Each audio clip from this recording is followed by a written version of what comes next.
Well, I've got 3 microphones. I hope one of them works. At the outset this afternoon, let me pose a question. What is marriage? Well, it's a short question, but a fundamental question. It's a question that sits at the heart of my subject today. And you can approach this in many ways, really. The Oxford English Dictionary gives this answer: the legally or formally recognized union of 2 people as partners in a personal relationship. Well, you might think that's quite clinical, as dictionaries tend to be. How about something more romantic? Marriage is a celebration of love and should be open to everyone. Well, that's the courtesy of the former Equalities Minister, Lynn Featherstone, when she introduced the same-sex marriage. It doesn't actually seem to put any limit on the number of people involved, but at least it's positive about marriage. How about this description from Julie Bindel? Marriage is an outdated institution built on patriarchal inequality that has no place in modern society. Now, I'm going to return to these definitions of marriage later on, but as the rector of the Christian Institute, you might think I have some theological comment to make. Well, yes, much could be said, but I'm very comfortable with the Western legal tradition. And this was summarised by Lord Penzance in the case of Hyde versus Hyde and Woodmansey over 150 years ago. Lord Penzance said, "I conceive that marriage, as understood in Christendom, may for this purpose be defined as the voluntary union for life of one man and one woman to the exclusion of all others."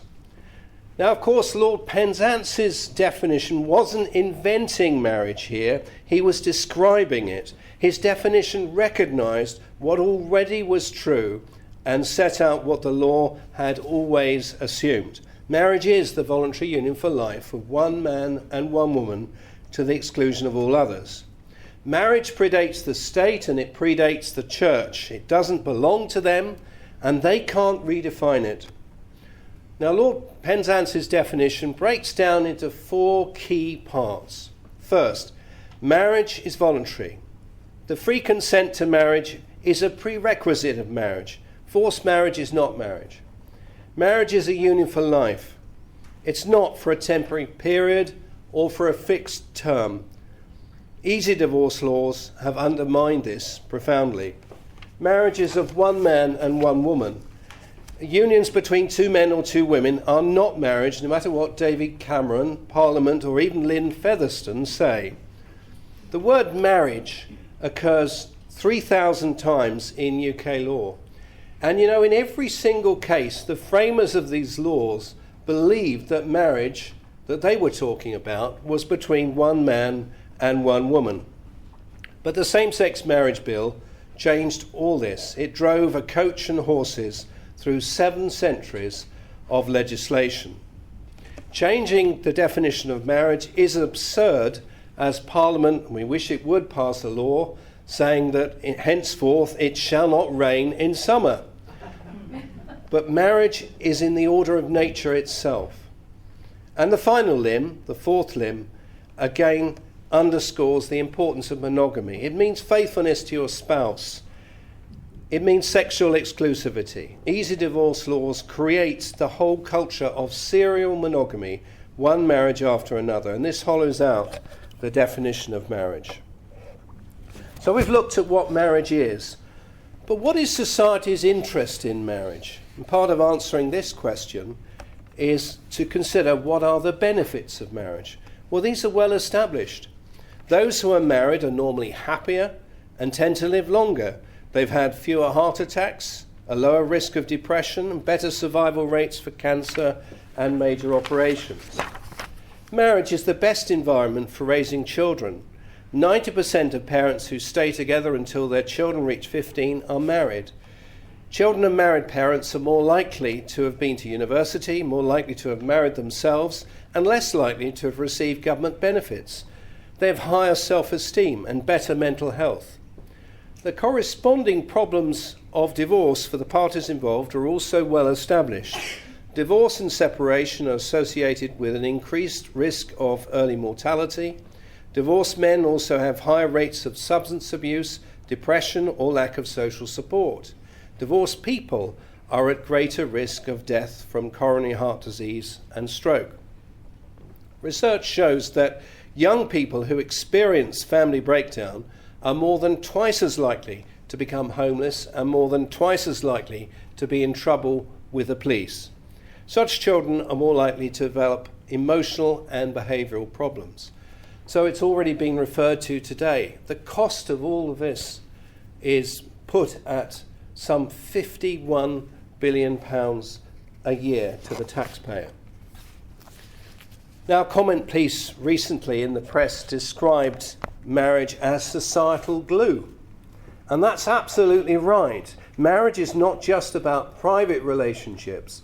It's about public good in helping a stable society, including a stable environment in which to raise children. And this is the key point about the state's involvement in marriage.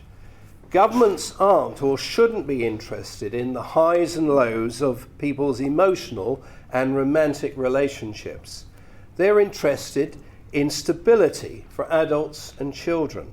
And the best way to secure that is for a child to be brought up by their own married mother and father. And since marriage is good and divorce is normally bad, it's in all our interest to support marriage. So what keeps marriages together? Well, there are many factors, but we start with the promises made in public by the couple on their wedding day. It's not a private arrangement, but a public act. And there is a wider benefit to society. Marriage joins families and creates a new family. Then there's the fact that men and women have complementary natures. Marriage works. It goes with the grain of the way in which we are made. It's a natural institution for cooperation, a union of the sexes, a school for character, restraining our selfish instincts. Marriage doesn't depend for its existence solely on the strength of a couple's feelings from day to day. The structure of marriage means that it continues even when feelings ebb and flow, as they inevitably do.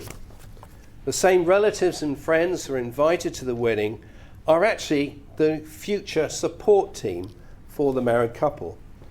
Now, there should be many other things that support marriage, and in the past, social conventions, customs, the law, churches, education, and the media have all contributed to supporting marriage.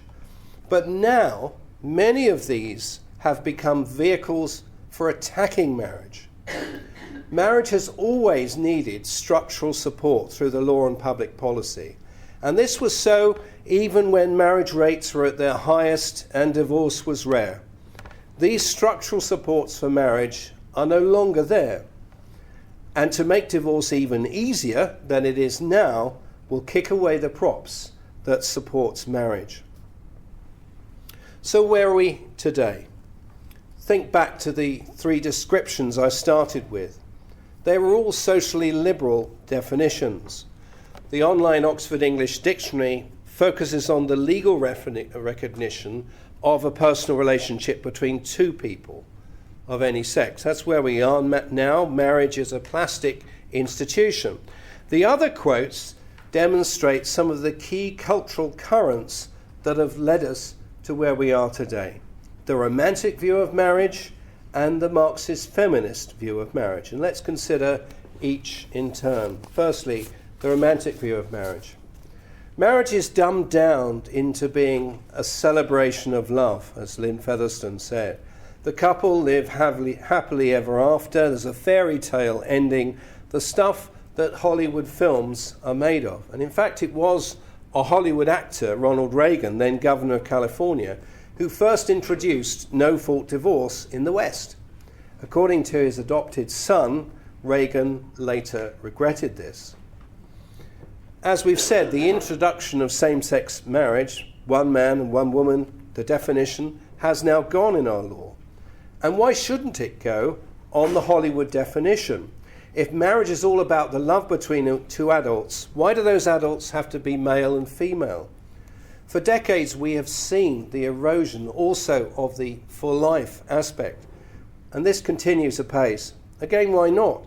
If your marriage doesn't live up to the romantic ideal, surely it's your right, even your duty to yourself, to move on and seek fulfillment elsewhere. Your real soulmate is out there still, waiting to be found.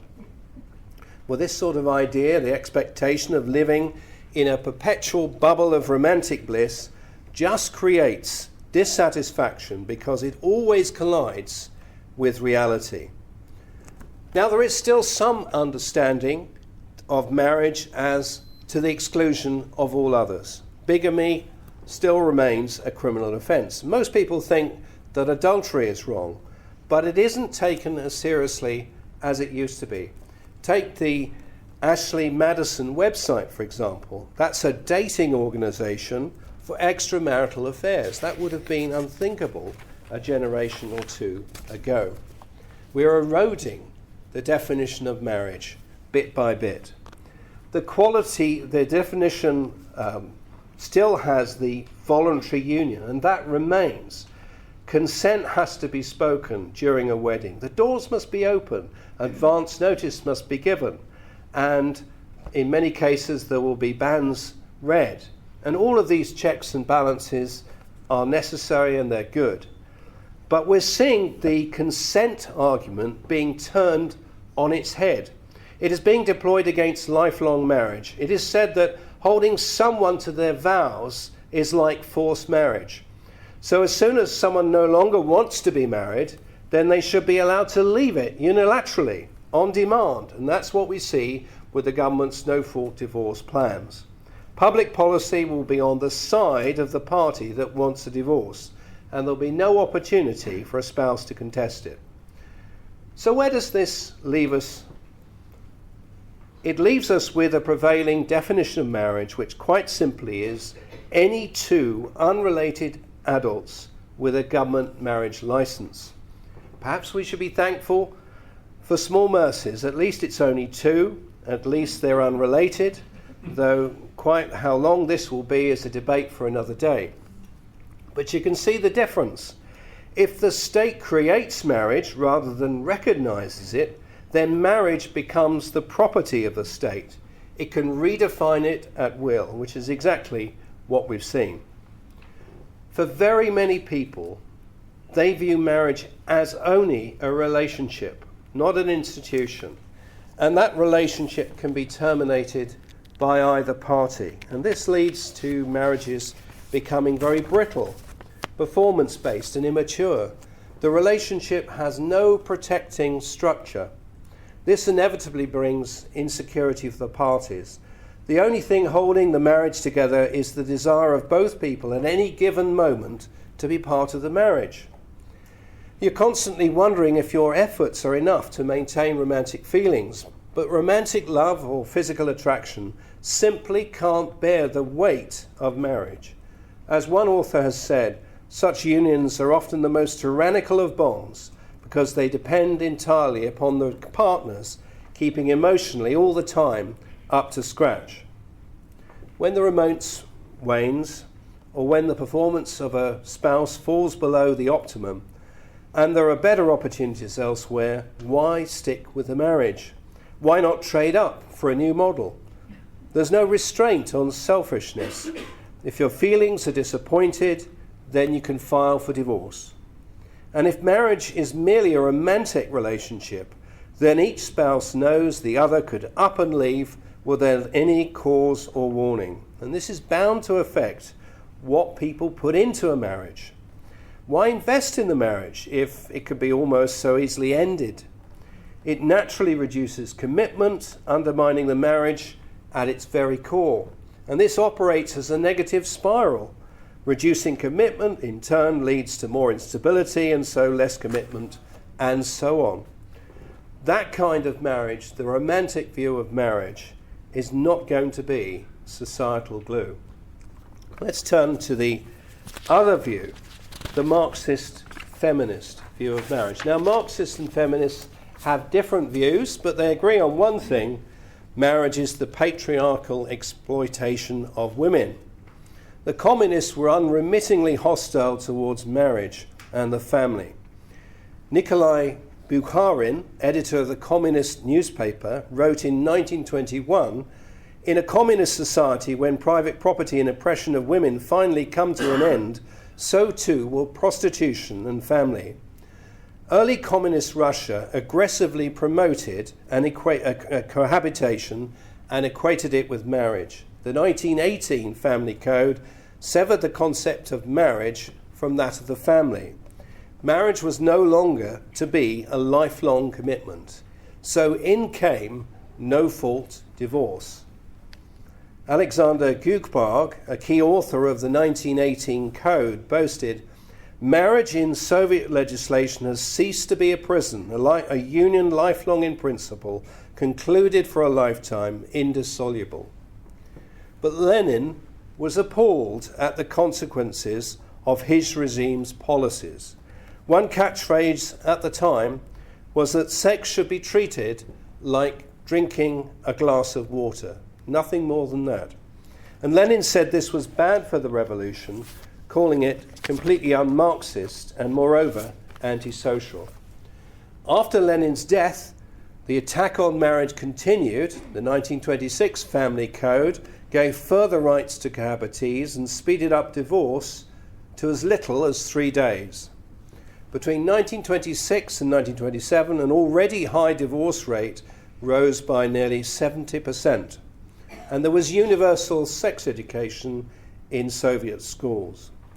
It was written at the time, "We have in Russia, if not a condition, certainly a spirit of free love." They undermined marriage using quick, no-fault divorce, and it was far more effective in doing so than the communists ever dreamed. In fact, it was too effective. The ensuing destruction of family life began to destroy Russian society itself. Pro-Soviet author Maurice Hindus wrote that the social bonds of family life were in process of dissolution. Immense problems were created by divorce, alimony, family instability, and homeless children wandering the streets. And there are wide-ranging figures given for how many children that were wandering the streets. One of my hobbies is second-hand books. I love going into second-hand bookshops and buying books that are over 100 years old. And I've been buying books about contemporary accounts of the Soviet Union. And so I've got a range of books, and there are different estimates on the number of children who are wandering the streets. One estimate from the mid-1920s says that there were 300,000 children wandering the streets, mainly due to family breakdown. An earlier estimate, often quoted, for 1921 is much higher, 7 million. But at that time, there would have been devastation through the revolution and war being a major factor, with the reordering of the family compounding the problem. Russia's leaders eventually had to do something. The deputy chairman of the Supreme Court said in 1936, "It is necessary to put an end to the anarchist view of marriage and childbirth as an exclusively private affair." Modern-day feminist Wendy Goldman has summarized what happened. In 1936, jurists repudiated many of their early ideas and in a clear ideological shift demanded the strengthening and stabilization of the family. By 1944, Stalin's family edict had returned divorce proceedings to the courts, and cohabitation was no longer treated as equivalent to marriage. And in 1959, solemn ceremonies were reinstituted to establish marriages. Well, that's some of the history of the Marxist view of marriage, which I think many feminists would share. But today, the nature of marriage is not properly understood, and that means the nature of divorce isn't understood either. Divorce is far more serious than as we have been led to believe by our cultural elites. Opinion formers, the social policy intelligentsia, family lawyers, and the media have been heavily influenced by wrong views of marriage. And these elites propagate 3 cardinal myths about divorce. And I want to go through these three myths. And the first one is that you are better off after divorce. And as we've seen, the facts totally contradict this. Couples who persevere through periods of difficulty in their marriage are likely to be glad they did so later. Researchers found that 7 in 10 parents who were unhappy at the time of the birth of their first child stay together. And of these, around 2/3 were happy 10 years later. The second myth is that the law doesn't influence behaviour. And on this view, you can make divorce easier and quicker, and nobody will actually want to divorce as a result of that. People are going to get divorced anyway, and it's just about making the whole process more humane, so the argument goes. And there's a striking parallel with the arguments used by cigarette manufacturers when they argued against an advertising ban. They said that a ban was just used, advertising was just used to get people to switch brands. They said that cigarette advertising didn't get anybody to start smoking in the first place. But very few people agreed with the cigarette manufacturers, and advertising was banned because advertising promotes smoking. In the same way, liberalising the divorce law promotes divorce. And you just have to look at the figures for England and Wales when liberalisations have taken place. In 1969, the legislation doubled the number of divorces in the space of just 2 years, from 1970 to 1972, a massive jump. I don't know whether you can see it very clearly on that graph there, but 1970 was the last year for operating the old law, and then in 1971 it came in. You can see the doubling of the number of divorces.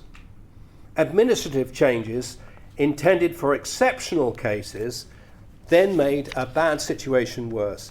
In 1973, a so-called special procedure was introduced to allow divorces through the post where there had been 2 years separation and there were no children. This was then further extended to all uncontested divorces in 1977. In each case, you can see the divorces going up. In the space of 1 decade, successive changes to the process of divorce saw divorces rocket by 2.5 times, from 58,000 in 1970 to 148,000 in 1980. And the divorce rate, that's divorces per 1,000 married population, went from 4.7 to 12 over the same period. Now, the number of divorces per year is currently falling, but not for good reasons. You can only divorce if you're married in the first place.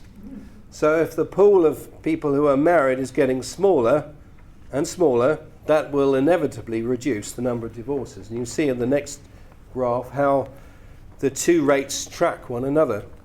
And the next graph shows they're even closer if you consider first marriages. So that is addressing the myth that divorce law doesn't make anybody divorce. It clearly does encourage divorce. The third myth is that law can't be used to restrict divorce. If people are going to get divorced, they should be allowed to do so. It's not about a private relationship. It's got nothing to do with anyone else. But that's not a description of marriage. It's a description of cohabitation. Marriage is brought into being by a solemn public declaration. There is a marriage license provided for by the state. And in order to be married, the couple have to intend to stay together for life, at least at the point of marriage. It's an institution, not merely a private relationship. So, those are 3 myths. But if you look at our current law, I would have to say, from a pro-family perspective, not everything is right with our current law on divorce. There are 2 things that are wrong with our current law on divorce. Let me just tell you what the law on divorce is. Technically speaking, divorce is granted on the ground of an irretrievable breakdown of marriage. And this is proved by one of 5 facts of fault, adultery, desertion, or unreasonable behavior, or separation, 2 years with consent or 5 years without consent. So we have a mixed system of fault and separation for divorce. Now, for understandable reasons, people often talk about the ground of divorce when they actually mean a fact, but I'm going to fall into that today, and people say, oh, I was divorced on the ground of whatever it was. That's the way I'm going to talk about it. But strictly speaking, there are 5 facts and 1 ground. Now, there are currently 100,000 divorces a year, compared to 250,000 marriages every year.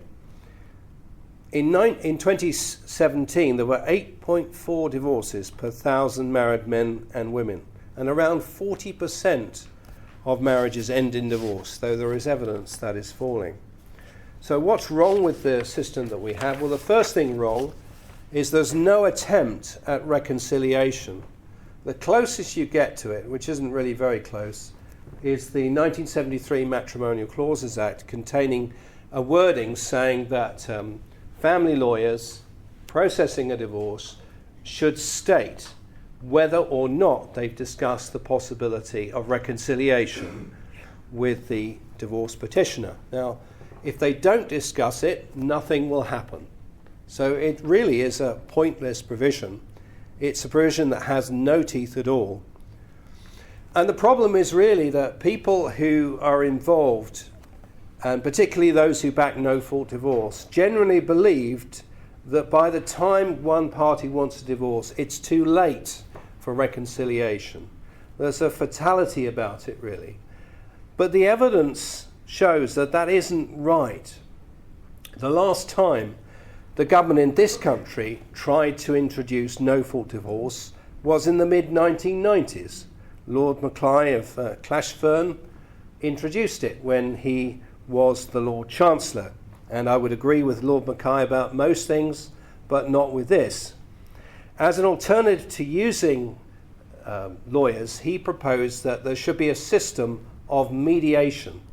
And these were people who are not lawyers, and they would help the couple reach decisions about the future, property, house, children.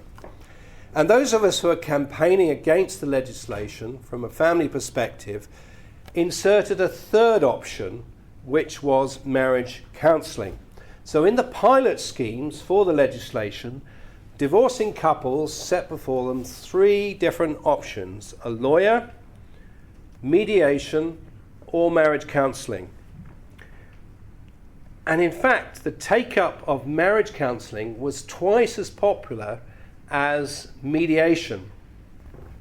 And that was really encouraging to me, but not very encouraging to the government. The incoming Labour government said, well, mediation is really at the heart of this legislation. It hasn't worked. There's not the uptake. It's a failure. We are not going to implement this legislation. So the 1969 Act was retained. It's the same law that we have today. But this does show, in a very clear way, there was a great appetite for marriage counselling. People were more interested in that than going to a mediator. So there is huge potential. And we need more support for marriage counselling in the divorce process. The second thing wrong with our divorce law is creeping no fault.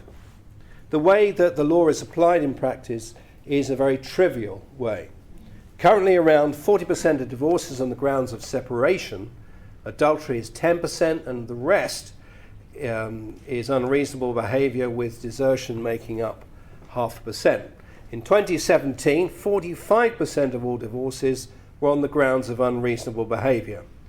Now, to use this ground, you have to show that your spouse behaves in such a way that you cannot be possibly expected to live with them. So what kind of behaviour qualifies? You'd think that would be pretty serious. Well, the courts have upheld that an inability to do DIY was sufficient ground. A husband who wouldn't argue with his wife, that was sufficient ground. And a dispute over poor map reading skills was sufficient ground. So I've got some quotations from 3 lawyers, what they say about the current threshold. They say, one lawyer says, almost all spouses can in practice rely on unreasonable behaviour as a ground for divorce. Another lawyer says, unreasonable behaviour is by far the most common fact used in divorce. This can be almost anything. Another lawyer says, in virtually every marriage, incidents occur that if taken together can amount to unreasonable behaviour. And the Law Commission, well, it said as far back as 1988, virtually any spouse can assemble a list of events which, taken out of context, can be presented as unreasonable behaviour, sufficient to found a divorce petition. Well, you may wonder, well, if that's true, how come there was this very high-profile Owens case quite recently? Well, in the Owens case, Lord Wilson, one of the judges, confirmed nowadays the law sets at a low level the bar for the grant of a divorce decree. But Mrs. Owens lost her divorce. Why was that? Well, 2 of the Supreme Court judges pointed at the problems in her own legal team, the way that they'd argued the case. But whatever the exact fault, the exact problem, the case is being used by advocates for divorce law reform. It was a gift to them, and they've been given enormous profile and momentum. Some might even suggest that some judges will be very pleased that there has been this case, because they can point to the need, as they see it, to point to the unsatisfactory nature of the legislation. So the law isn't perfect, but I'm going to argue it's a lot better than what is proposed to replace it. Let's now look at why social liberals want to change the law. Now, there are people who are not social liberals. They want to change it. They will agree with some things that I'm saying. They will disagree with other things. But I'm going to talk about why social liberals want to see a change to the law. David Gauke, the Justice Secretary, published this week his bill to sweep away the current law. The 5 grounds for divorce will be replaced by automatic no-fault divorce after a waiting period of 6 months. The need for a period of separation or to make an allegation of fault will be swept away. It will become impossible to contest a divorce. It will be automatic. So why are the advocates pushing for no-fault divorce so strongly? Well, the principal argument used is this, that fault leads to acrimony. It generates unnecessary friction, and the accusations between divorcing spouses sours the future relationship, affecting future arrangements about children. We should just stop here and just think what's going on. This is the principal argument being used to replace our entire divorce law by a 6-month wait. The Justice Secretary is using smoke and mirrors. We are watching with one hand while the other is up to tricks. This argument, when we're thinking about this argument, what's actually happening to the divorces on the grounds of separation? 42% of all divorces are on the grounds of separation involving no allegation of fault. So the main argument can never apply to them, but they're going to be abolished anyway. In the last year of published figures, 2017, 27,000 divorces were on the basis of a 2-year separation with consent. In future, these divorces won't be 2 years, it'll be 6 months. Some 15,000 divorces were on the basis of 5 years separation without consent. Under Gauke's plans, it'll be 6 months. So a total of 42,000 divorces, 42% of the total, will be massively sped up. 27,000 made over 18 months quicker, 15,000 made 4.5 years quicker. Let's now turn to the argument about fault. There's a lot of divorces. There's 58,000 of them. The first thing to say that allegations of fault are not slogged out in open court. Lawyers know that virtually never happens. Out of 100,000 divorces, only an estimated 17 people had the money to do that in 2016. Allegations of fault are made through the post, and as we've seen, they don't need to be particularly onerous. It's not difficult to make an allegation of fault. Failure to do DIY, to screw that door back onto the bathroom, a refusal to argue, an inability to read a map. They've all been cited successfully as cases for grounds for divorce. So once again, this is another deception. It's spin designed to sell the plans to those who are genuinely unaware that you do not need to make a serious allegation of fault to get a divorce. But on the other hand, what happens if there is a serious allegation of fault? What happens if your husband commits adultery? You won't be able to file for divorce on that ground, as adultery will be abolished. You'll only be able to file for divorce on the sanitized, standard, no-fault ground. What happens if you're the victim of domestic violence? Well, you won't be able to cite that in your divorce petition. How will all this make you feel? That you've been unfairly treated? That would be the normal human reaction. So the new system creates acrimony of its own. As one commentator has said, marriage will become the one contract you can sign up to, invest all your life and love in, and then see it unilaterally broken without even any acknowledgement that harm and wrong have been done. The anger and resentment created by this cannot simply be magicked away. What about the allegations of fault impacting on children? That's another argument that's used. Well, the answer to this is it's the fact of divorce that damages children, not the process of divorce. More than 20 years ago, the Exeter Family Study looked into the impact of divorce on children. It found that divorce does not usually reduce conflict for the children. In fact, the opposite is the case. The experience of most children, said the study, whose parents divorce is of increased conflict over an extended period, with the child involved to an extent that may not have been the case while the marriage lasted. After divorce, children are often at the heart of disputes in a way they never were before. When parents have a row, that's not good, but at least the parents can equally love their children who are on the sidelines. But after divorce, children are at the very centre of conflict between ex-spouses.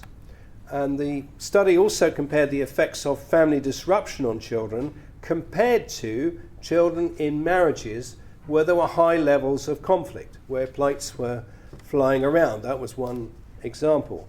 And it found the poorest outcomes for children were associated with the reordering of the family rather than the presence of serious conflict. In other words, divorce is worse for children than serious conflict in a married family. So that's the first argument that's used. And more quickly, three other arguments that are used. Well, they say that no-fault divorce has no impact on the divorce rate. Well, the government says this in its impact statement and has no basis for saying that. In fact, obviously, if you're going to make something quicker and easier, it's going to increase the number of people who do it. That's obvious. And there are various studies, which perhaps I'll just skip over very quickly. A 1998 study in the United States concluded that 17% of the increase in divorce rates between 68 and 98 was because of no-fault divorce. A separate study in the same year confirmed that no-fault divorce laws in the United States are associated with higher divorce levels. A 2006 study in Europe said that divorce reform was responsible for about 20% of the increase in divorce rates in Europe between 1960 and 2002. The third argument that's used, but you never really get it explicitly stated, is that divorce is far too slow. Divorces currently take on average 12 months, but under David Gauke's plans, it will be a minimum period of 6 months. And all you need to know about this, you can gather from the fact that David Gauke has taken the power to change the length. But he's not allowed to increase the length, he can only reduce it. So he can make it 5 months, 3 months, 2 months, but he can't make it 6 months and 1 day because the legislation says that he cannot increase that. It's all about speeding up divorce. And remember, when it comes to separation, you'd have to have your period of separation 2 years or 5 years before you even start the divorce. So in those cases, it would often be a 2-year separation followed by another year for the divorce, or a 5-year separation without consent followed by another year for the actual divorce procedure. So we're talking about a massive speeding up, and clearly the government must think divorce is far too slow. They really want to speed it up. Nick Ferrari himself, I think, is twice divorced, the commentator on LBC. He said that 6 months is way too soon. Divorce will be a done deal just as one party has realised the error of their ways. And he suggests 2 years would be better. Now, the government behind the scenes has been conducting speed trials to grant divorces online, and that's what I'll turn to next. The divorce procedure needs to go digital. The legal establishment wants to make divorce quick, easy, cheap, and digital. Sir James Mumby, former president of the Family Division of the High Court, believes that we should celebrate the end of the nuclear family and applaud the almost infinite variety of forms families now take. Sounds like Sir James would like to live in early Soviet Russia. Sir James also backs the calls for the entire divorce process to go online. During the tenure that he served as president of the Family Division, the government was conducting pilot schemes, and they asked the Co-op. The Co-op obliged, and Co-op Legal Services press released the results of their pilot scheme. They boasted that they could bring the divorce process down to a time of just 8 weeks. And this was widely reported. But as they've, subsequent to this, they've changed their website and said it was actually 12 weeks. But whether it was 8 or 12, as the advert used to say, I can remember, it's all at the Co-op now. They can do divorces, they can terminate your marriage quicker than anybody else in a matter of weeks. Couples would have no time to think. They would be divorced before they knew it. Perhaps the logical outcome of going digital is that one day you'll be able to go online and unfriend your spouse. Simple as that. So in conclusion to all this, what should we say? Well, I think there are 4 very quick things to say. We must continue to promote the true understanding of marriage. Changing government policy and seeing a change in the legal establishment is a very tall order indeed. But promoting marriage in our own families, our own networks, family circles, and churches that we may be members of, and other clubs and societies is much easier. We can teach our own children or grandchildren. Most young people want to marry. There was a poll last year that found 78% of 14 to 17-year-olds want to get married. Only 4% don't. That's a good starting place. The second thing is we should continue to support the Family Education Trust, and I hope you'll support the Coalition for Marriage too.